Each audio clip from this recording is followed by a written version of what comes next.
નવાયાર્ડ ખાતે સન 2015માં થયેલ રાયોટિંગના ગુનામાં સંડોવાયેલ અને છેલ્લા 11 વર્ષથી નાસ્તા ફરતા આરોપીને ક્રાઇમ બ્રાન્ચે આખરે ઝડપી પાડ્યો છે.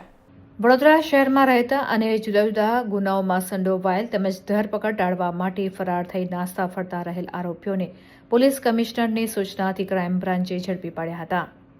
ક્રાઇમ બ્રાન્ચના પોલીસ ઇન્સ્પેક્ટર આર.જી. જાડેજા તથા police inspector H D. Tuvar, police inspector N G. જાડેજાની દોરવણી હેઠળ પીએસઆઈ તથા ટીમના માણસોએ શહેર વિસ્તારમાં પેટ્રોલિંગ દરમિયાન મળેલ માહિતીના આધારે કિરણ ઉર્ફે લાલો મણીલાલ બારિયાની પૂછપરછ હાથ ધરી હતી. પ્રાથમિક પૂછપરછ દરમિયાન આ ઈસમ સન 2015માં ફતેગંજ પોલીસ સ્ટેશનમાં નોંધાયેલ રાયોટિંગના ગુનામાં સંડોવાયેલ હોવાનું જાણવા મળ્યું હતું અને આ આરોપી ગુનાના કામે છેલ્લા 11 વર્ષથી નાસ્તો ફરતો હોવાથી તેની ધરપકડ કરવામાં આવી હતી અને ફતેગંજ પોલીસને સોંપવામાં આવ્યો છે.